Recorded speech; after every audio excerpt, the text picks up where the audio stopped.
같고 나를 외면하는 것 같고 다 나를 사랑하지 않는 것 같은 그런 어린아이의 부정적인 마음에 갇혀버렸다라는 거죠.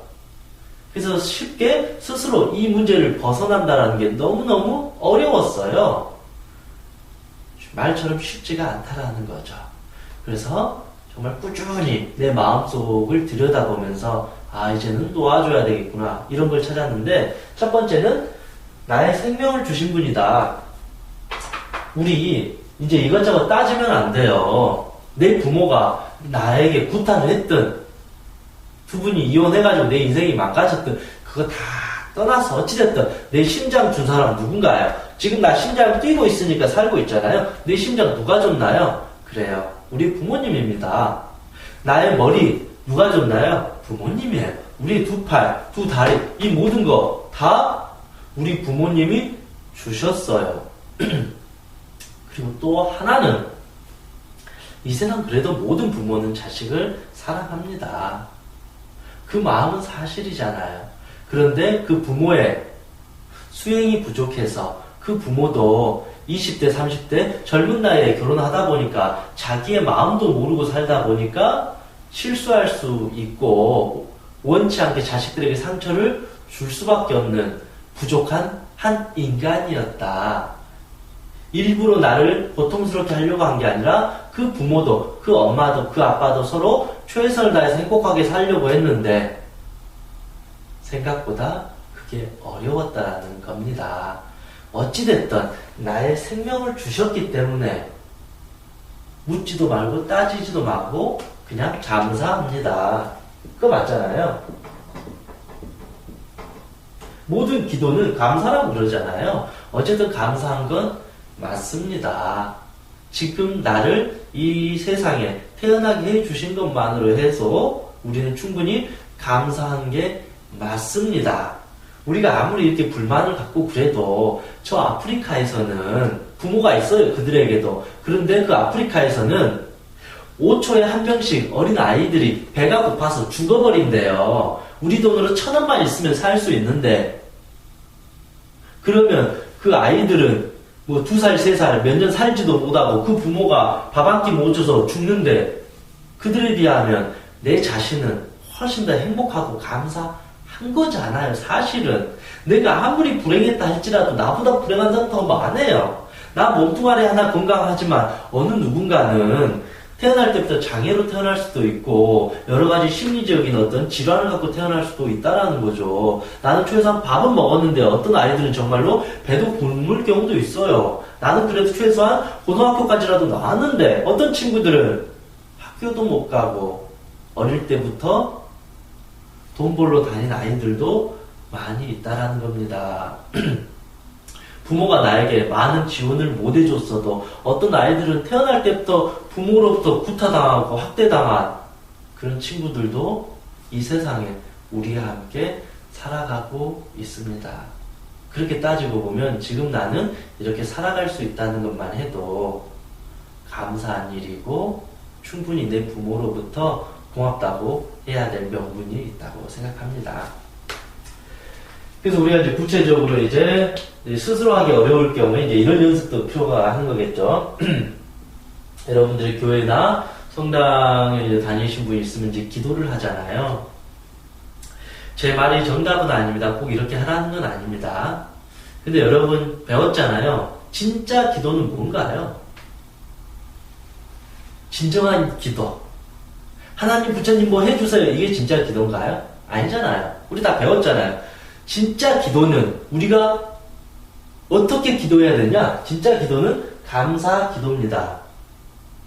진짜 참여한다라는 기도잖아요. 내려놓겠습니다. 이게 기도잖아요. 감사한 마음으로 살겠습니다.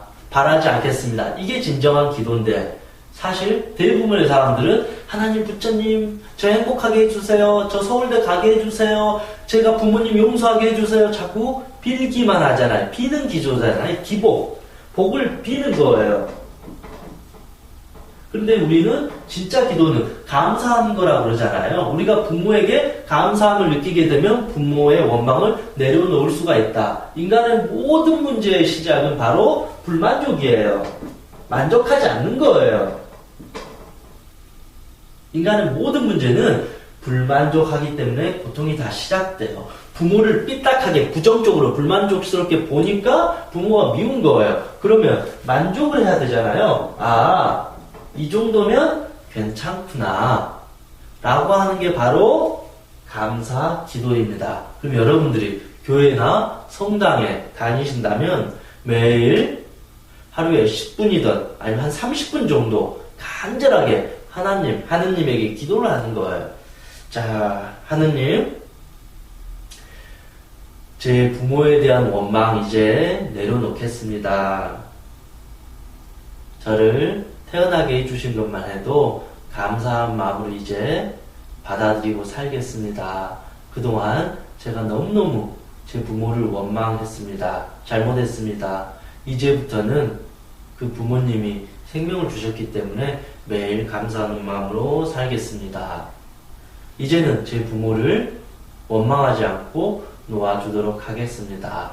라고 하루에 10분이라도 계속 꾸준히 이렇게 기도를 하셔야 된다는 거예요. 그냥 머리로 생각하지 말고 그러다가 눈물이 나면 눈물도 펑펑 흘리면서 내 가슴속 이 상처를 자꾸 다 토해내야 된다는 거죠. 그러면 내 가슴속의 상처가 서서히 응어리가 풀리면서 이 마음속에서 이렇게 쭉 나오게 된다는 거죠. 아, 진정으로 부모님이 감사한 게 맞구나. 이 신께서 나에게 이런 과정을 통해서 더 아름다운 영혼이 될 수 있도록 나에게 그런 기회를 주셨구나. 나는 그 기회를 기회로 보지 않고 오히려 고통으로 보고 더 미워하고 또한 불신했구나. 내 자신도 미워했구나. 이제부터라도 그것을 감사한 하나의 선물로 기회로 받아들이고 더 나은 삶을 살아야 되겠다. 이런 식으로 매일 한 달이든 세 달이든 6개월이든 1년이든 내 마음이 풀릴 때까지 시간을 정해서 꾸준히 기도를 한번 해보세요. 제 생각이지만 자꾸 신에게 뭐 해달라고 그런 건 안 했으면 좋겠습니다. 내가 뭐 해달라고 해주는 건 아니잖아요. 사실은 용서는 내가 해야 되는 거잖아요. 그렇잖아요. 내 가슴에서 내가 용서를 해야 되는데 자꾸 신에게 이렇게 해달라 그러면 누가 그러면 이상하잖아요. 내가 해야 되는 거잖아요. 그래서 기도는 자기 스스로 해야 되는 거다. 여러분들께서 이제 뭐 불교를 믿으신다라면 108배 참회 기도를 하셔도 좋습니다. 물론 108배는 불교하고 상관은 없습니다. 일반 다른 종교가 있더라도 그냥 하셔도 됩니다. 이거는 어떤 의미냐면요. 뭐 부처님에게 제가 뭐 용서하도록 해주세요 그런 게 아니라 내가 고개를 숙이고 절을 하면서 진심으로 이제 내 부모님을 제가 내려놓겠습니다. 나를 태어나게 해주신 분에게 감사하겠습니다. 라고 진심으로 자기를 숙이는 거예요. 제가 이제는 내려놓겠습니다.